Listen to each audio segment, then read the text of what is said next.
Hi hello ನಮಸ್ತೆ welcome to ಅಡಿಗೆ recipe YouTube ಚಾನಲ್ಗೆ ಸ್ವಾಗತ ಸುಸ್ವಾಗತ.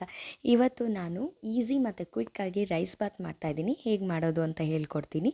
ಸ್ಟವ್ ಆನ್ ಮಾಡಿ ಕುಕ್ಕರ್ ಇಟ್ಟು ಅದಕ್ಕೆ ಒಂದು ಅರ್ಧ ಕಪ್ಪಷ್ಟು ಎಣ್ಣೆ ಹಾಕ್ಕೊಂಡಿದ್ದೀನಿ. ಈಗ ಚಕ್ಕೆ, ಪಲಾವ್ ಎಲೆ, ಏಲಕ್ಕಿ, ಮರಾಠಿ ಮೊಗ್ಗು ಮತ್ತು ಸ್ಟಾರ್ ಹೂವು ಹಾಕ್ಕೊಂಡಿದ್ದೀನಿ. ಎರಡು ಚಿಕ್ಕದಾಗಿ ಹೆಚ್ಚಿರುವಂಥ ಉದ್ದಕ್ಕೆ ಹೆಚ್ಚಿರುವಂಥ ಈರುಳ್ಳಿ ಹಾಕ್ಕೊಂಡಿದ್ದೀನಿ. ಅದನ್ನು ಗೋಲ್ಡನ್ ಬ್ರೌನ್ ಆಗೋವರೆಗೂ ಫ್ರೈ ಮಾಡ್ಕೊಳ್ಳಿ. 5ರಿಂದ 6 ಹಸಿಮೆಣ್ಸಿನ್ಕಾಯಿ ಹಾಕ್ಕೊತಾ ಇದ್ದೀನಿ. ನಿಮಗೆ ಎಷ್ಟು ಖಾರ ಬೇಕು, ಸ್ಪೈಸಿ ಬೇಕು ನೀವು ನೋಡಿಕೊಂಡು ಹಾಕ್ಕೊಳ್ಳಿ. ಅದಾದಮೇಲೆ ನಾನೀಗ ಬಟಾಣಿ ಹಾಕ್ಕೊತಾ ಇದ್ದೀನಿ. ಆಪ್ಷನಲ್ಲು, ನಿಮಗೆ ಬಟಾಣಿ ಆದರೂ ಹಾಕ್ಕೋಬೋದು, ಇಲ್ಲ ಅಂತಂದರೆ ಗೋಡಂಬಿನಾದರೂ ಹಾಕ್ಕೊಬೋದು. ನಮಗೆ ಸ್ವಲ್ಪ ಬಟಾಣಿ ಇಷ್ಟ ಅಂತ ನಾನು ಬಟಾಣಿ ಹಾಕ್ಕೊತಾ ಇದ್ದೀನಿ. ಸೊ ನಿಮ್ಗೆ ಅದು ಆಪ್ಷನಲ್ಲು. ಚೆನ್ನಾಗಿ ಫ್ರೈ ಮಾಡ್ಕೊಳ್ಳಿ ಎಣ್ಣೆಯಲ್ಲಿ. ಅದಾದ ನಂತರ ಶುಂಠಿ ಬೆಳ್ಳುಳ್ಳಿ ಪೇಸ್ಟ್ ಹಾಕ್ತಾಯಿದ್ದೀನಿ.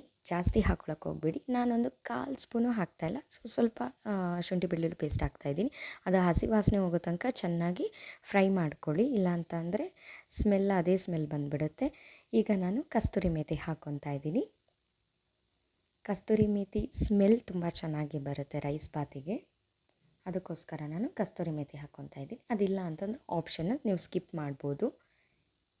ಈಗ ರುಚಿಗೆ ತಕ್ಕಷ್ಟು ಉಪ್ಪು. ನಾನು ಕಲ್ಲುಪ್ಪು ಹಾಕ್ಕೊತಾ ಇದ್ದೀನಿ. ಕಲ್ಲುಪ್ಪು ಹಾಕ್ಕೊಂಡ್ರೆ ಟೇಸ್ಟ್ ಜಾಸ್ತಿ ಅಂತಾರೆ, ಸೊ ಅದಕ್ಕೆ ನಾನು ಕಲ್ಲುಪ್ಪು ಹಾಕ್ಕೊತಾ ಇದ್ದೀನಿ. ನಿಮ್ಮ ಇಷ್ಟ, ಕಲ್ಲುಪ್ಪಾದರೂ ಹಾಕ್ಕೊಳ್ಳಿ, ಪುಡಿ ಉಪ್ಪಾದರೂ ಹಾಕ್ಕೊಳ್ಳಿ. ಈಗ ನಾನು 1 ಪಾವ್ ಅಕ್ಕಿನ ನೆನೆಸಿಟ್ಟಿದ್ದೀನಿ. ಒಂದು 10 ಮಿನಿಟ್ಸ್ ನೆನೆಸಿದ್ದೆ. ಅಕ್ಕಿ ಹಾಕ್ಕೊತಾ ಇದ್ದೀನಿ. ಈಗ ಒಗ್ಗರಣೆಯಲ್ಲಿ ಅದು ಈರುಳ್ಳಿ ಎಲ್ಲ ನಾನು ಫ್ರೈ ಮಾಡ್ಕೊಂಡಿದ್ದೆ, ಅದಕ್ಕೇ ನಾನು ಅಕ್ಕಿನ ಒಂದು ಸ್ವಲ್ಪ ಫ್ರೈ ಮಾಡ್ಕೊತಾ ಇದ್ದೀನಿ ನಾನು. ಸೊ ಖಾರ, ಉಪ್ಪು ಎಲ್ಲ ಸ್ವಲ್ಪ ಚೆನ್ನಾಗಿ ಹಿಡಿಯುತ್ತೆ, ಮತ್ತು ರೈಸ್ ಬಾತ್ ಕೂಡ ಉದುರುದ್ರಾಗಿ ಬರುತ್ತೆ ಅಂತ. ಈಗ ನಾನು 1 ಪಾವ್ ಅಕ್ಕಿ ತೊಗೊಂಡಿದ್ನಲ್ಲ, ಈಗ 1/4 ಲೋಟ ಅಷ್ಟು ನಾನು ನೀರು ಹಾಕ್ಕೊತಾ ಇದ್ದೀನಿ. ಜಾಸ್ತಿ ನೀರು ಹಾಕ್ಕೊಂಡ್ರೆ ಮುದ್ದೆ ಆಗೋಗ್ಬಿಡುತ್ತೆ ಅಂತ 1/4 ಅಷ್ಟು ಹಾಕ್ಕೊಂಡಿದ್ದೀನಿ. ಈಗ ತುಪ್ಪ ಹಾಕ್ಕೊಂಡಿದ್ದೀನಿ 1 ಸ್ಪೂನು, ಆಪ್ಷನಲ್ ನಿಮಗದು. ಇವಾಗ ಕುಕ್ಕರ್ ಕ್ಲೋಸ್ ಮಾಡ್ತಾಯಿದ್ದೀನಿ. 2ರಿಂದ 3 ವಿಷಲ್ ಹಾಕ್ಕೊಳ್ಳಿ ಸಾಕು. ಈಗ ಆಗಿದೆ, ರೈಸ್ ಬಾತ್ ರೆಡಿಯಾಗಿದೆ. ತುಂಬ ಚೆನ್ನಾಗಿ ಬಂದಿದೆ, ತುಂಬ ಉದುರುದ್ರಾಗಿ ಬಂದಿದೆ. ನೋಡಿ, ನಾನು ಹೇಳಿರೋ ಸ್ಟೆಪ್ಸಲ್ಲೇ ಮಾಡಿ, ನೀವು ಹೀಗೆ ಬರುತ್ತೆ, ತುಂಬ ಚೆನ್ನಾಗಿ ಬರುತ್ತೆ.